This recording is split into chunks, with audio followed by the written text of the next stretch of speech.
Senhores, boa tarde, bom dia, boa noite, né? Não sei qual horário você vai estar me assistindo. Pessoal, hoje nós vamos conversar um pouco sobre a questão da saúde pública brasileira. Isso aqui é uma aula temática, uma aula de repertório, que se diferencia daquela aula estrutural que você estava acostumado comigo. Porque, feliz ou infelizmente, a produção textual hoje, ela trabalha com dois polos distintos. Não basta você saber estruturar o seu texto. Quantidade de frases, quantidade de parágrafos, tamanho de frase, tamanho de parágrafo, onde coloca o quê, como funciona a solução, o que é tese, tema, delimitações, isso é a parte da estrutura. Saber a diferença de dissertação argumentativa, artigo de opinião, editorial, carta argumentativa, carta aberta, carta ao leitor e os vários gêneros textuais e tipologias textuais também. Tudo isso é no que tange à estrutura. Você tem que ter domínio da estrutura, mas não basta isso. Você tem que ter domínio da argumentação. Se a banca, de repente, colocar como objeto de cobrança para você a temática barriga de aluguel, homofobia, saúde pública brasileira, a questão do ensino, da educação indígena no Brasil, será que você vai saber produzir uma redação de 30 linhas, tendo só a estrutura? Ou às vezes vai faltar repertório, vai faltar argumento para você produzir uma redação?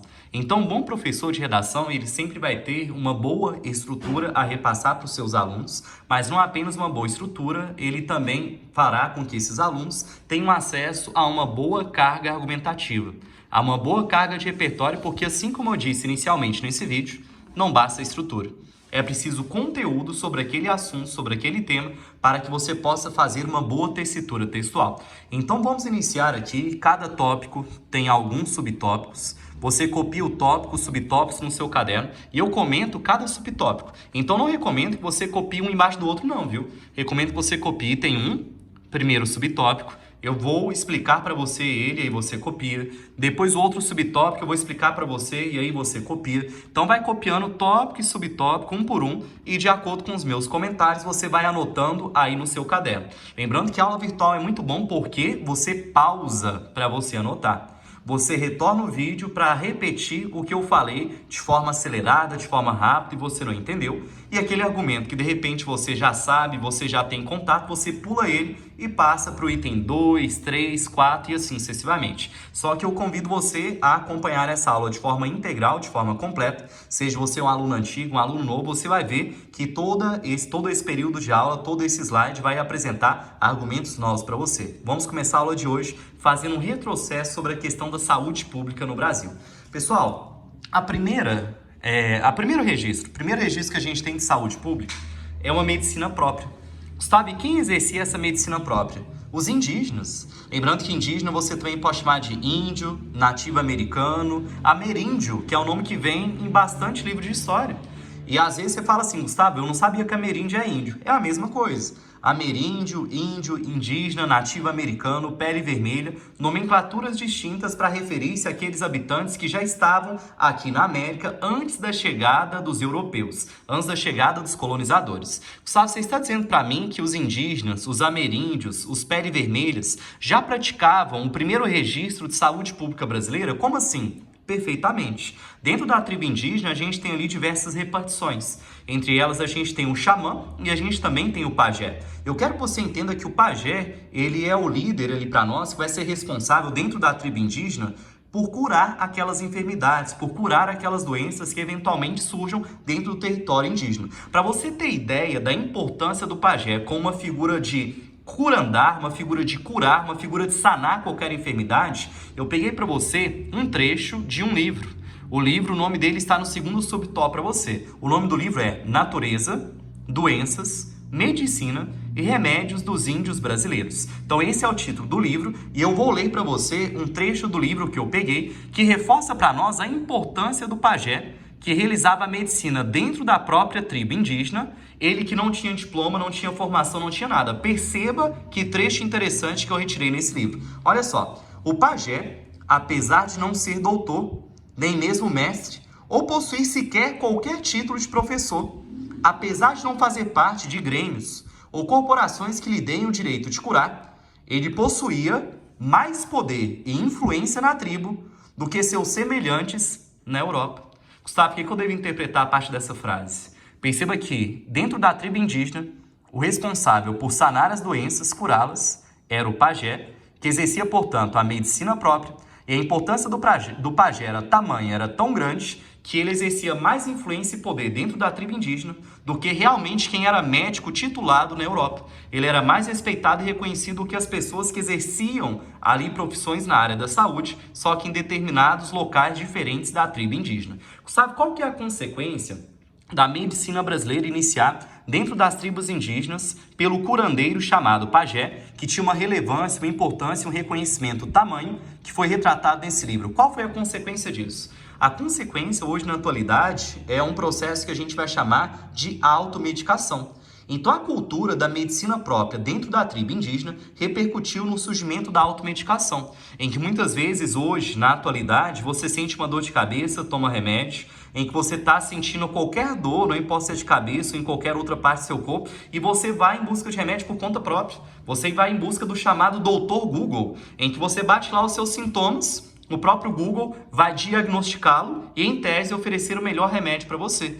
Então, quero que você entenda que essa dispensa de um médico titulado, que surgiu nas primeiras tribos indígenas que já habitavam aqui no Brasil, é uma atitude, é um costume que repercute até hoje na atualidade por meio da prática da automedicação, em que a gente não quer que ninguém externo a nossa tribo, externo a nossa casa, externo à nossa residência, venha palpitar com qual remédio, qual medicamento você deve tomar. Você pergunta o seu pai mesmo, você pergunta a sua mãe mesmo, você vai de doutor Google, ele faz o diagnóstico e você toma esse remédio. Lembrando que, se as pessoas não realizassem a automedicação e procurassem o SUS para tratar qualquer enfermidade, qualquer doença, o SUS não conseguiria atender a todos. A automedicação tem esse ponto de ajudar o SUS. A maioria dos problemas, feliz ou infelizmente, são resolvidos dentro de casa e isso é bom para o SUS. Se a gente com qualquer dor de cabeça, qualquer problema, qualquer dor na perna, qualquer queimação, fosse ao SUS, ao invés de procurar o Dr. Google, etc., o SUS não comportaria as pessoas. Gustavo, deixa eu ver se eu entendi corretamente. Você está incentivando a automedicação? Não disse isso hora nenhuma. O que eu estou dizendo para você é que a prática da automedicação faz com que não superlote o SUS. Mas é lógico que a automedicação ela é passível de inúmeros desdobramentos negativos. Vamos aqui ao tópico número 2. Agora que você já entendeu comigo que o primeiro histórico de saúde brasileira é uma saúde realizada pelos pajés dentro da tribo indígena que tinham relevância e importância. Isso repercute até hoje em pessoas realizarem automedicação e não quererem agentes externos à casa, agentes externos à residência, para poder fazer o processo de cura de determinada enfermidade. Olha o tópico 2. No tópico 2, que ainda estamos falando de um histórico do avanço da medicina brasileira, nós vamos conversar sobre o surgimento de novas doenças. Gustavo, como que era aqui no Brasil antes da chegada dos portugueses? Disse para você já.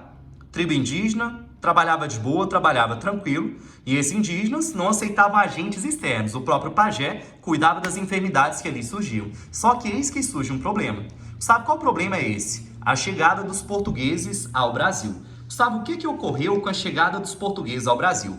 A data para nós é a data de 22 de abril de 1500. A data de 22 de abril de 1500, que você está anotando aí no seu caderno, ela marca para nós o descobrimento, entre aspas, do Brasil por Pedro Álvares Cabral. Pedro Álvares Cabral, aí para nós, que vai iniciar a expansão marítima portuguesa, a descoberta por novas terras, a descoberta por novos territórios, para que haja aí um aumento do poderio português, seja na questão financeira, na questão bélica, mas majorar o poderio português nas mais diversas formas. Então, em 22 de abril de 1500, Pedro Álvares Cabral desembarca aqui no Brasil. Algumas teorias dizem que é por acaso, outras dizem que realmente queria ter acesso a isso e acabou tendo, e isso marca para nós a expansão marítima portuguesa. Sabe, agora que eu entendi que Pedro Álvares Cabral chega ao Brasil em 22 de abril de 1500, o que marca um evento chamado Expansão Marítima Portuguesa, que nada mais é do que a expansão de Portugal para demais territórios antes desconhecidos, lembrando que é um descobrimento do Brasil, entre aspas, porque em tese ele não foi descoberto. Porque, em tese, os índios já estavam aqui e eles foram descobridores do Brasil. Sabe qual foi, o ponto negativo ou os pontos negativos da chegada dos portugueses aqui ao Brasil? Antes de falar da chegada, falando sobre a questão das embarcações. Pessoal, as embarcações portuguesas que saíram para o evento chamado Expansão Marítima Portuguesa, elas apresentavam diversos problemas. Entre eles, o quê? Mau cheiro, problemas climáticos. Você está acostumado a um clima ali no seu país, você fica no navio, você fica numa embarcação durante meses. Lembrando que cada período de viagem desse demorava pelo menos 6 meses. Algumas embarcações ficavam há mais de 1 ano e meio Sobre o mar, sobre o oceano, sobre tudo ali para nós durante 1 ano e meio. Então, a partir disso, surgia mau cheiro. A partir disso, tinha ali naquela embarcação animais vivos, inclusive. Além de animais, tinha crianças, infelizmente. Então, tinha pessoas velhas, tinha crianças, tinha animais vivos, tinha a carga que eles carregavam, a tripulação. A partir disso, surge mau cheiro, surgem acomodações precárias, condições climáticas que não são favoráveis, à falta de higiene. E qual é a consequência direta de falta de higiene? Condições climáticas que você não está acostumado, mau cheiro, alimentação inadequada para a maioria das pessoas que estão ali.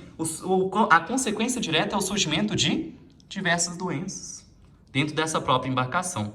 Os portugueses, assim que eles saem de Portugal e entram na embarcação, naturalmente eles vão trazer doenças que os indígenas não estavam acostumados aqui no Brasil. E não apenas vão trazer da Europa doenças que eu ia falar os portugueses, doenças que os indígenas não estavam acostumados aqui no Brasil, como dentro do período da viagem, dentro ali da embarcação, será feito para nós, ali serão surgidos, né, problemas que vão surgir novas doenças. Então, doenças que são naturalmente trazidas da Europa e outras tantas que surgem dentro das próprias embarcações devido às condições insalubres. E assim que eles chegam ao território brasileiro, quais são as principais doenças que eles trazem ao Brasil? Eles trazem a varíola, eles trazem o sarampo, eles trazem a gripe e até mesmo a febre amarela. Sabe o que você quer que eu entenda a partir desse tópico número 2 dessa aula de repertório, dessa aula de argumentação? Quero que você entenda que são condições insalubres, condições inadequadas, durante pelo menos 6 meses de viagens, em alguns casos mais de 1 ano e meio,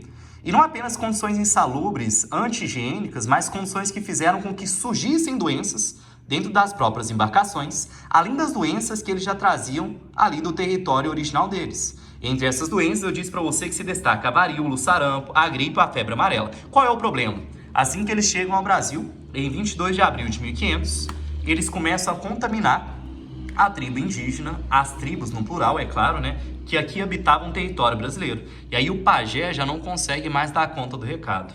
Aí o pajé já fala assim, gente, as doenças que a gente estava acostumado eu dava conta, mas essas novas doenças, a exemplo da gripe, a exemplo da febre amarela, a exemplo do sarampo ou da varíola, essas eu não dou conta de curar, essas eu não dou conta de sarar. E a partir disso, a medicina própria já não é mais o sistema de saúde adequado para lidar com essas novas doenças que surgem no território nacional. Então, o surgimento de novas doenças fez com que a figura do pajé perdesse parte da influência, parte do poder, parte da força e da importância que ele exercia na tribo, porque agora já é novidade para ele, ele não consegue mais dar conta do recado igual antigamente. Vejamos agora o terceiro passo da evolução da medicina brasileira. Aqui que a medicina própria era suficiente. Com a chegada dos portugueses, a medicina própria não é mais suficiente, devido a doenças que o pajé não estava acostumado a sanar, a tratar. E vejamos agora a terceira etapa da evolução da medicina brasileira. A evolução que se dá com a chegada da família real portuguesa ao Brasil. Sabe qual é a data que marca para nós a chegada da família real portuguesa ao Brasil? A data de 22 de fevereiro de 1808. É a data de chegada da família real, da família portuguesa, da coroa lusa aqui ao Brasil. E após a coroa lusa chegar ao Brasil, o nosso território nacional vai ser marcado por inúmeras mudanças. Entre essas mudanças, nós teríamos a mudança de uma biblioteca, a Biblioteca Real, que antes não tinha no Brasil e agora tem para nós. Gustavo, mas a mudança da Biblioteca Real tem a ver com o nosso tema? Não. É um argumento para tema de leitura, para a importância da leitura, alguma coisa nesse sentido. O marco principal de mudança que nos interessa é que a partir da chegada da família real, que chega em conjunto com a sua corte de nobres, a nobreza portuguesa, e ela não traz apenas a corte de nobres, a nobreza portuguesa, como traz também alguns servos e empregados domésticos para servir, para trabalhar para essa família real. A chegada da família real, da corte de nobres, isto é, a nobreza de Portugal, e servos e empregados domésticos para servir a essas pessoas, a chegada desses elementos que vão compor agora o novo cenário brasileiro, ele vai marcar para nós também, não apenas a chegada desses caras, mas vai marcar para nós a chegada de médicos para poder cuidar adequadamente dessa coroa e desses nobres. Gustavo, o que você quer que eu entenda como mensagem principal a partir desse slide? Quero que você entenda que o marco foi, em números, né? Estou destacando para você apenas 2. A chegada da família real trouxe uma biblioteca para o Brasil e trouxe médicos ao território nacional em massa. Sabe por que trouxe médicos ao território nacional em massa, de forma bastante expressiva aí para nós? Trouxe para cuidar desse pessoal em paralelo com a nobreza de Portugal. Eles chegaram ao Brasil e falaram assim, poxa, se a gente ficar desse jeito que está aqui, a gente vai morrer devido às enfermidades. Então a gente precisa que médicos capacitados, as doenças que estão aqui instaladas, a partir da chegada dos portugueses, a partir da descoberta do Brasil, a gente precisa de médicos que consigam tratar essas enfermidades no território nacional que hoje nós chegamos. Então marca o início de uma nova biblioteca, é o início da cultura brasileira acadêmica, científica, é o marco pontapé inicial. E a chegada de médicos em massa para a proteção da família real e da coroa e da nobreza portuguesa que aqui restava, que aqui se instalava. Sabe, olha o segundo subtópico do item 3. É sobre a medicina elitista e litoral. O que isso quer dizer isso? Quero que os senhores entendam que assim que a coroa lusa chega, é natural que ele se instale. Ele chegou ali na Bahia, depois foi para o Rio de Janeiro, se instalou de forma definitiva no Rio de Janeiro. Foi natural um processo de coroa lusa, coroa portuguesa, ocupar apenas o litoral brasileiro. E aquelas regiões interioranas não foram ocupadas com a mesma classe, com o mesmo poder, com o poder aquisitivo dos demais elementos que é o litoral brasileiro, que a família real ocupou. Sabe qual foi a consequência da família real portuguesa ocupar o litoral brasileiro, o litoral nacional? Uma medicina de litoral e não interiorano. Quero que você entenda que o litoral, ele estava ali com médicos, estava com profissionais da saúde à disposição para sanar problemas, sanar doenças, sanar enfermidades, mas eis que o interior brasileiro sofre, inclusive sofre até hoje com diversos problemas. Desde aí começa a negligência ao interior brasileiro. Aquelas áreas interioranas, então, não tinham acesso à saúde pública com qualidade. Gustavo, e essa medicina elitista aí para nós? O que você quer que eu entenda a partir disso? Quero que você entenda que a medicina no Brasil, ela surge com caráter elitista. E por que a medicina no Brasil, ela surge com caráter elitista? Já que a medicina no Brasil só vem para sanar as necessidades da coroa lusa, da coroa portuguesa. E não em razão das outras pessoas que já estavam aqui. Vê se você está entendendo tudo. A saúde pública, inicialmente, era por meio da medicina própria, dentro das tribos indígenas, realizada pelo pajé, que era uma figura extremamente importante destacada nesse livro que eu li para você. Ele tinha mais importância que os próprios médicos diplomados na Europa. Consequência direta disso? Até hoje a gente tem a prática de querer, por conta própria, dentro da nossa casa, da nossa tribo, da nossa residência, realizar a medicação. Daí surgiu o hábito da automedicação. Eis que Portugal, em tese, descobre o Brasil, apresenta novas doenças ao território nacional, doenças essas que o pajé já não consegue mais resolver. Eis que a medicina brasileira, saúde pública nacional, exercida pelo pajé, já não é mais suficiente para atender aos novos problemas que surgem no território brasileiro. Para corrigir esses problemas que surgiram no cenário nacional, médicos chegam ao Brasil a partir da chegada da coroa lusa, da coroa portuguesa. Só que lembra que médicos chegam ao Brasil para quê? Cuidar dessas pessoas. Se instala no litoral, assim como essas pessoas. A medicina brasileira, ela passa de pública exercida pelo pajé para não conseguir atender a todas as necessidades, para novamente não conseguir atender a todas as necessidades, atender apenas a um público específico, apenas em locais específicos aí pra gente. Próximo passo de avanço da saúde pública brasileira, o INPS, que é o Instituto Nacional da Previdência Social. Sabe o que eu devo entender enquanto INPS, que é o Instituto Nacional da Previdência Social? Pessoal, o INPS, que é o Instituto Nacional da Previdência Social, de um termo popular, é errado eu falar isso para você, mas para você entender eu vou falar assim, é o antigo SUS do Brasil. Hoje, o que você entende como SUS seria antigamente o INPS. Só que é errado eu falar assim para você, é só para você entender mais fácil. Agora vamos a termos técnicos, ver o problema inerente ao tópico 4, que é o Instituto Nacional da Previdência Social. Quero que você entenda que o INPS era um programa do governo de saúde pública, portanto, que atendia apenas as pessoas que tinham carteira assinada. Você é um trabalhador de carteira assinada, ficou doente? O Instituto Nacional da Previdência Social conseguiria atendê-lo. Você é um trabalhador de carteira assinada e ficou doente, você vai lá, você vai ter o atendimento. Vai ter fila de espera, os seus avós pegaram esse período, seus bisavós, parte dos nossos pais pegaram esse período aqui no Brasil. Então o INPS era um sistema público de saúde que atendia as pessoas que tinham carteira assinada. Qual era o problema do INPS aqui no Brasil? O primeiro problema que eu destaco para você. Tinha uma grande quantidade de pessoas que não trabalhavam de carteira assinada. Inclusive, até hoje, no Brasil, nós temos diversos trabalhadores informais. Aqueles trabalhadores que não têm carteira assinada por nenhuma empresa, só que estão trabalhando.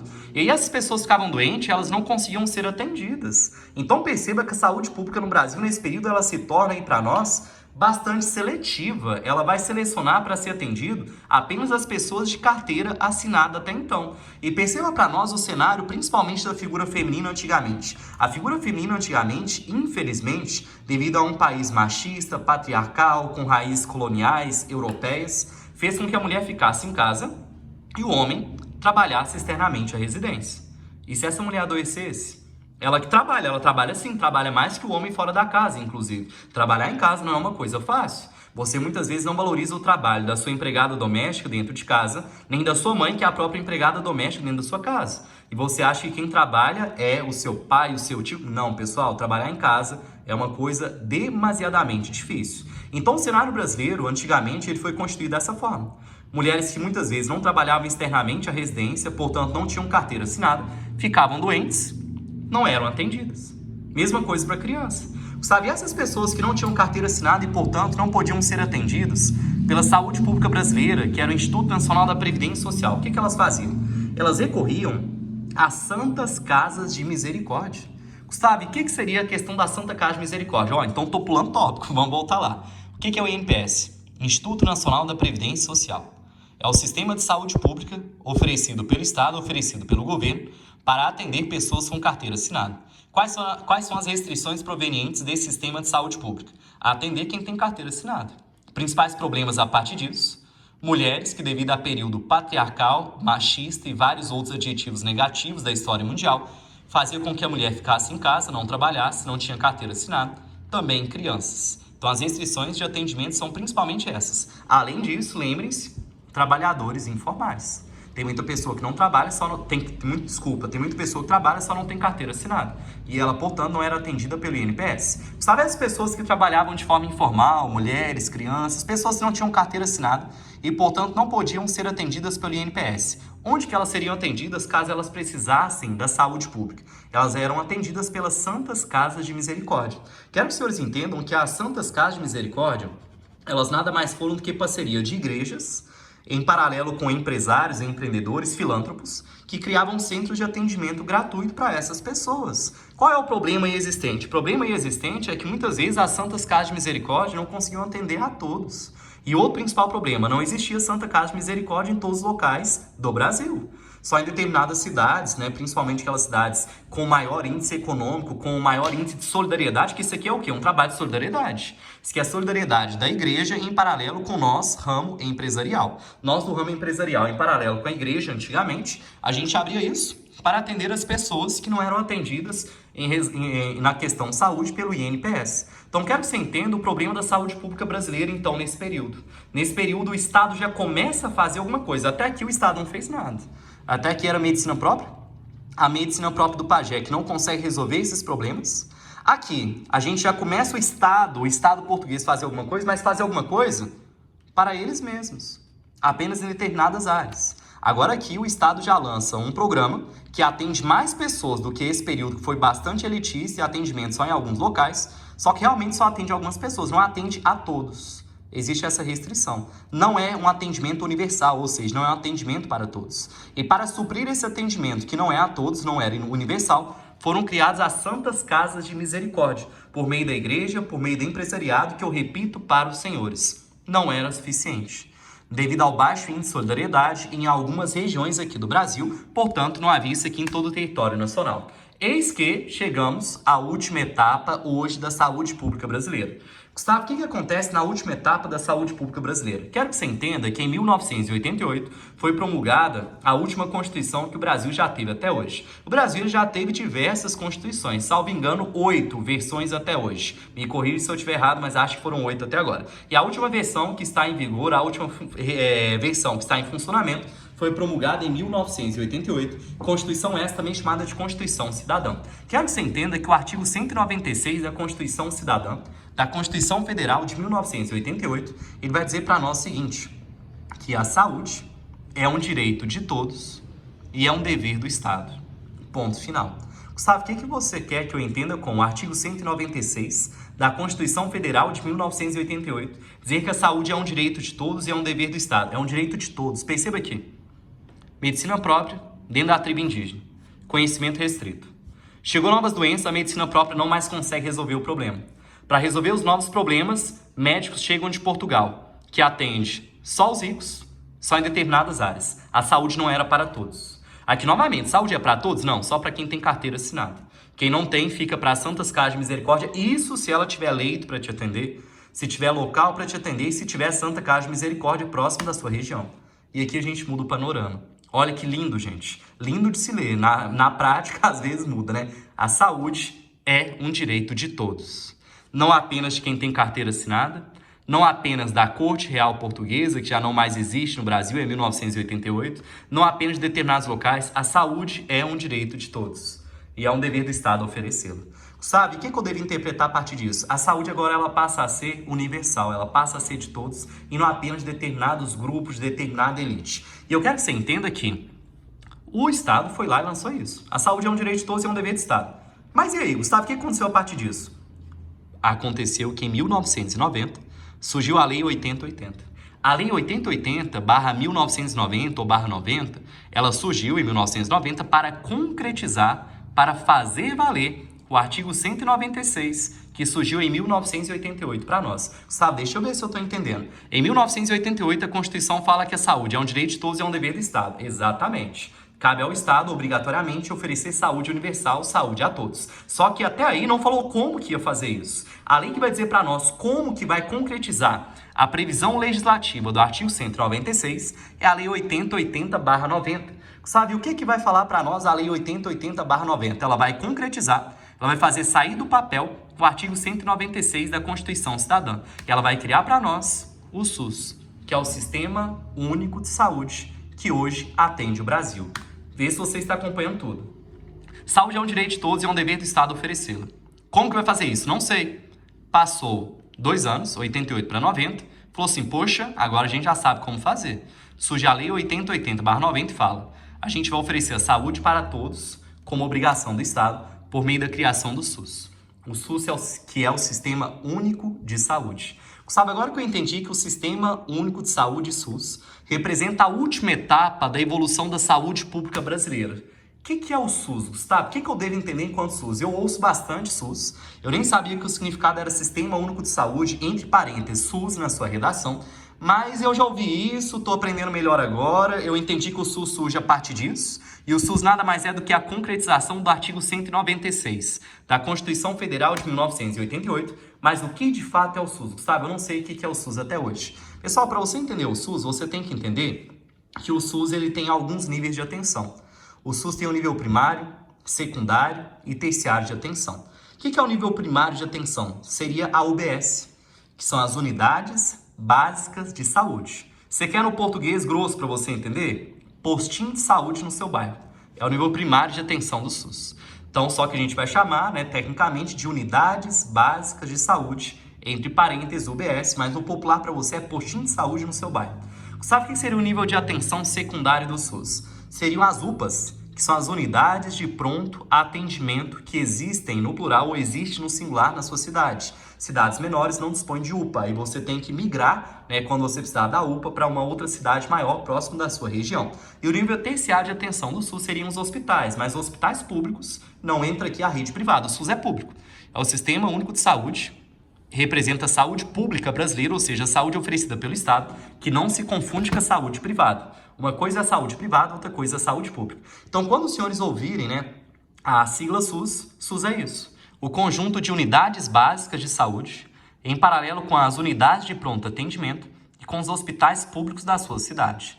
São os 3 níveis de atenção que o Estado oferece para que você possa resolver qualquer problema que surja aí na sua vida. No que tange a saúde, é claro, quem dera resolver isso todos, é só de saúde mesmo. Gustavo, e quanto que eu vou procurar o UBS? Quanto que eu vou procurar a UPA? E quanto que eu vou procurar o hospital da minha cidade? Quanto que eu vou procurar o SUS? Pessoal, eu quero que você entenda que o nível de atenção do SUS, que são 3, são os níveis de atenção, eles são conforme a gravidade do problema. Quando você não está com nenhum problema, mas você quer prevenir, você quer tomar uma vacina, você quer ver como que faz com alguma coisa que possivelmente pode acontecer, você vai para o postinho de saúde do seu bairro. Gustavo, mas já aconteceu a doença. Eu já quero fazer alguma coisa, eu já estou doente. Aí você vai para a UPA. Normalmente, quem já está doente não vai para postinho, às vezes vai. Mas, normalmente, o postinho, as unidades básicas de saúde, elas trabalham com a prevenção de doenças. E normalmente aqui é para quem já está doente, precisa, né, de uma ajuda, precisa de um auxílio de profissionais da saúde. E o hospital é para os casos mais graves. Então aqui é a nível de gravidade. Aqui é algo mais tranquilo, aqui é algo intermediário, agora aqui já é algo mais grave, já é o nível último, né, de atenção do SUS. Vamos agora aos princípios do SUS. Quando a gente fala de SUS, que eu disse para você que é o Sistema Único de Saúde aqui do Brasil, é a forma que o Estado tem de oferecer saúde a todos nós, e não apenas a quem tem carteira assinada, não apenas a coroa portuguesa, não apenas ao litoral, mas oferecer saúde a todos. E esses SUS que são os postinhos, as UPAs e também os hospitais. Entenda comigo agora os princípios do SUS, Gustavo. O SUS ele se baseia apenas nesses princípios? Não.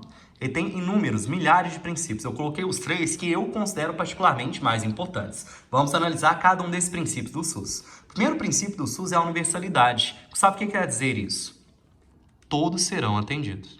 Simplesmente isso. É a concretização novamente do artigo 196 da Constituição Cidadã, que fala para nós que a saúde é um direito de todos, é um direito universal e é dever do Estado oferecê-lo. Então, o primeiro princípio do SUS que é maravilhoso, a saúde é para todos. Não importa se você está me escutando, você é uma pessoa de alto poder aquisitivo aqui na cidade, na sua cidade, no seu estado, no seu país. Se você é uma pessoa que beira a linha da pobreza ou já está na condição de miséria, independente da sua condição financeira, você pode se valer do SUS. O SUS é para todos, ele é universal. Segundo princípio do SUS, a igualdade. Sabe o que quer dizer com isso? Todos serão atendidos de forma igual, independente da sua raça, da sua cor, da sua religião, da sua orientação sexual, independente de dinheiro ou da ausência dele. Sabe, é um princípio que realmente é cumprido? Depende, né? Depende muito aí do caso. É um princípio, em tese, era para ser seguido, mas muitas vezes a gente realmente observa que tem algumas pessoas que, por alto poder aquisitivo, ou por terem alguma outra característica que o médico quer favorecer, é atendido com maior qualidade, com mais sorrisos, com mais gracinha, com mais atenção. E, infelizmente, isso aqui não é tão seguido, mas deveria ser. Então, o SUS é para todos, isso aqui todo mundo concorda. Mas todos nós, a hora que somos atendidos no SUS, somos atendidos igualmente? Eu diria que não. Diria que esse princípio não está sendo totalmente seguido, mas sim, bons médicos, né, fazem esse princípio se valer na prática, não apenas na teoria. Agora, o princípio da equidade, o que seria? Para explicar a equidade aqui para você, eu me faço valer de um conceito aristotélico, viu, de justiça. O conceito aristotélico de justiça, ele vai dizer para nós que justiça é tratar os desiguais de forma desigual na medida de suas desigualdades. Sabe como assim? Para Aristóteles, justiça é tratar os desiguais de forma desigual na medida de suas desigualdades. Eu estou ali assistindo a um jogo de futebol. E eu, Gustavo Rezende, não sou uma pessoa alta, eu sou uma pessoa de estatura mediana para baixo, inclusive. Mas suponhamos que tem um anãozinho do meu lado e tem um cara muito maior que eu do meu outro lado. É uma escadinha, um cara baixinho e eu intermediário, o outro gigante. Seria justiça, nós estamos assistindo um jogo de futebol e independente de um ser muito maior, o outro intermediário, o outro muito baixo, ninguém está conseguindo ver, está todo mundo na nossa frente. Aí seria justiça eu pegar um banquinho de tamanho igual para nós três e darmos igual esse banco de mesmo tamanho para os três? Para Aristóteles, isso não seria justiça. Olha o conceito de justiça aristotélico. Tratar os desiguais de forma desigual na medida de suas desigualdades. Para o anãozinho, eu vou dar um banco super grande. Para mim, é um banco grande, mas é menor que o do anãozinho. Para o cara que é maior, vai ter banco também, mas é menor do que o meu e ainda menor que o do anãozinho. Para que a hora que a gente olha assim, ó, por trás dessa visão, todos nós três, anãozinho, eu e o cara maior, estejamos na mesma altura, estejamos no mesmo tamanho. Não tem ninguém maior nem menor do que ninguém, todo mundo está ali no mesmo parâmetro, na mesma altura. Isso é justiça para Aristóteles. Você não dar igualmente para as pessoas, porque nós somos desiguais. Somos desiguais financeiramente, em faixa etária, em estatura, nos mais diversos fatores, todos nós somos desiguais. Então, para Aristóteles, pode ser que você concorde ou discorde do conceito de justiça. Estou apenas explanando para você o que ele prega como justiça. É tratar os desiguais de forma desigual na medida de suas desigualdades. Isso na saúde pública que a gente vai conhecer enquanto equidade. Sabe, como assim? Na saúde, o princípio aí, mais ou menos semelhante ao de Aristóteles, vou chamar de equidade. Equidade é o seguinte: nós vamos atender a todos, de forma igual, independente de renda, raça, religião, sexo, qualquer fator. Só que algumas pessoas terão prioridade no atendimento, porque algumas pessoas são claramente desiguais e merecem ser tratados de forma desigual, na medida de suas desigualdades, aplicando o conceito de justiça aristotélico. O equidade é isso. todos serão atendidos independente de raça, cor, sexo, religião e vários outros fatores, só que alguns vão ter prioridade no atendimento. Sabe, mas me dá um exemplo para poder entender isso. De verdade, um exemplo bem simples para você entender. Idoso. Você realmente acha que o idoso que está morrendo, ele tem que ficar na fila o mesmo tempo que você para ser entendido? Não tem. Você realmente acha que alguma pessoa que está à beira da morte, ela tem que esperar você que está com gripe ser atendido primeiro? Não tem. Algumas pessoas, elas realmente vão merecer um atendimento prioritário. Então, agora que você entendeu que o SUS é UBS, UPAs e hospitais públicos, é a saúde oferecida pelo Estado, é a saúde pública, que concretiza a previsão da Constituição promulgada em 88, no artigo 96. É o artigo 96 que foi regulado pela Lei 8080/90. Agora você entendeu o que é SUS e viu quais os princípios dele, vamos ao próximo tópico sobre a questão do programa Mais Médicos aqui no Brasil. Primeiro subtópico para você, primeiro subseto. A criação do programa Mais Médicos, ela se dá no ano de 2013 pela nossa ex-presidente Dilma Rousseff. Gustavo, qual era o objetivo do programa Mais Médicos aqui no Brasil? O objetivo do programa Mais Médicos consiste em dois objetivos centrais. Primeiro objetivo, levar médicos para regiões interioranas. E aqui a gente retorna ao antigo problema, não sei se você lembra. Você lembra desse antigo problema?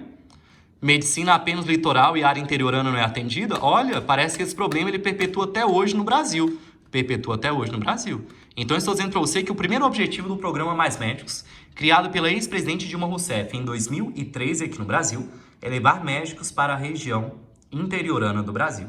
Segundo objetivo do programa Mais Médicos, levar médicos para as metrópoles, para as grandes cidades, mas não para o centro delas, para as periferias, as áreas marginalizadas. Sabe por que teve que existir um programa em 2013, lançado pela ex-presidente Dilma Rousseff, para levar médicos para as áreas interioranas do Brasil, para ali, né, o pessoal que é mais carente financeiramente, mais carente de atenção, às vezes até de informação, dependendo da região que nós estamos, e também levar médicos para as metrópoles, para as grandes cidades, para as capitais, mas não para os centros dela, mas para as áreas marginais, para aquelas áreas que são esquecidas pelo Estado, que o Estado fecha os olhos e finge que aquelas áreas não existem, a exemplo das próprias favelas. Por que o Estado teve que fazer isso, pessoal? Em razão de que a maioria das pessoas, quando formam medicina no Brasil, vai para as capitais, vai para as metrópoles ganhar dinheiro.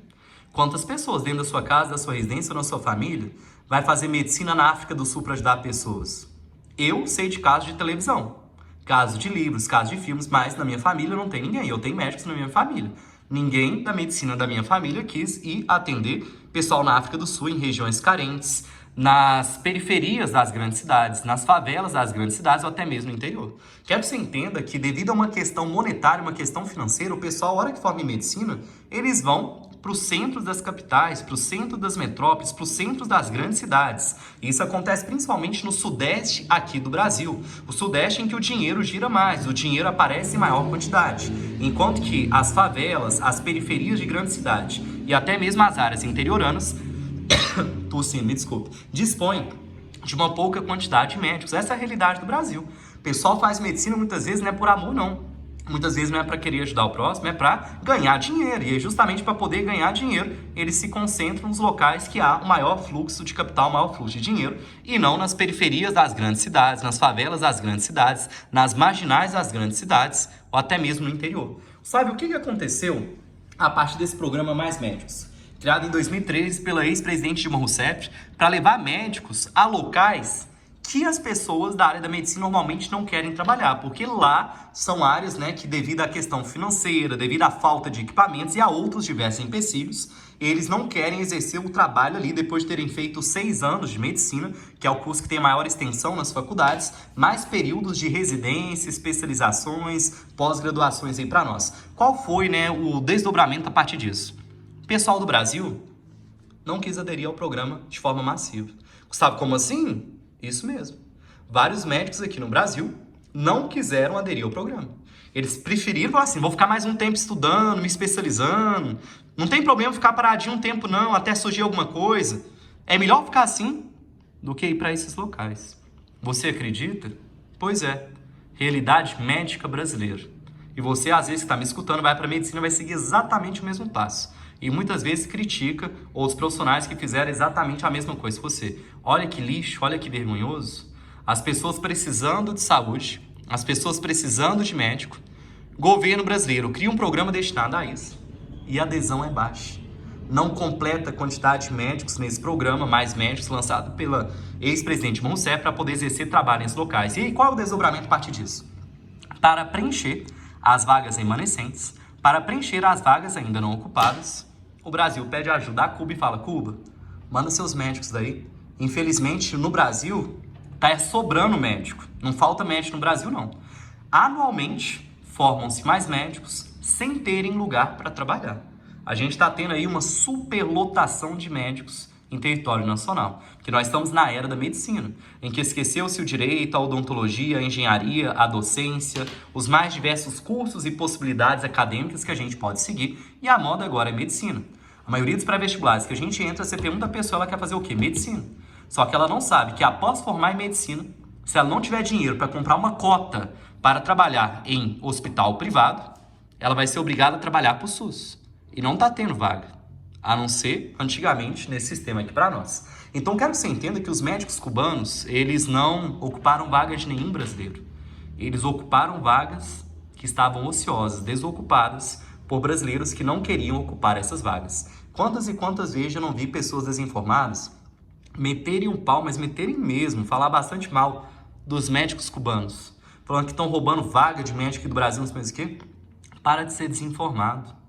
Para de perpetuar fake news. Para de ser um agente da discórdia no local que você ocupa e contar mentira para os outros. Os pobres dos médicos cubanos, eles vêm aqui para o Brasil ocupar a vaga que os médicos aqui do Brasil não querem ocupar. Trabalhar em locais que os médicos do Brasil aqui não querem trabalhar. Eles estão fazendo favor. Eles estão fazendo favor para mim, para você e para os demais membros que compõem a República Federativa do Brasil. E nós deveríamos ser gratos a essa ajuda, entender a realidade tal qual ela é, e não achar que eles estão tomando espaço, território seu, porque nunca foi isso. Infelizmente, as pessoas não aderiram de forma massiva a esse programa por simplesmente não quererem se sujeitar a trabalhar nesses locais, nessas regiões. E aí a gente tem que buscar ajuda externa, olha que vergonha, sendo que sobra médico aqui no Brasil. A gente teve que buscar ajuda externa para poder preencher essas vagas e levar a saúde para outras pessoas. Vamos aqui agora a alguns nomes ligados à medicina. O primeiro deles, que eu coloquei em evidência, Hipócrates.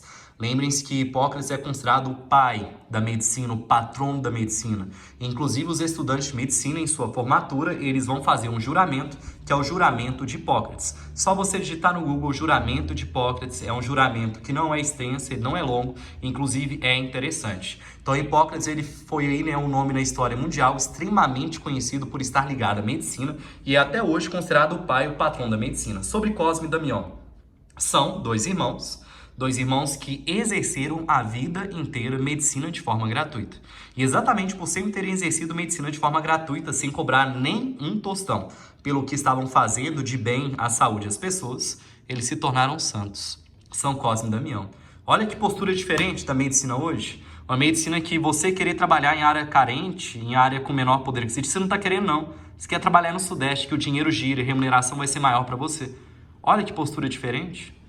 Será que as ações dos médicos brasileiros estão compatíveis ao juramento que eles fazem, assim que eles formam? Olha que distância entre médicos que trabalharam a vida inteira de forma gratuita. Para os médicos da sua família hoje, para você que é médico que está me escutando, para você que é filho de médico que está me escutando, ou é parente de médico que está me escutando. Será que o seu familiar, ou você que é médico, vai virar santo? Ou um nome da medicina na história mundial? Você está só catando dinheiro do povo e você, na verdade, não é um agente modificador na área da saúde. Você é apenas um cara que está querendo ganhar dinheiro com uma profissão que é muito nobre e você está tirando a nobreza dessa profissão. Que triste, hein? Lamento por você. Oswaldo Cruz. Gente, médico brasileiro de destaque.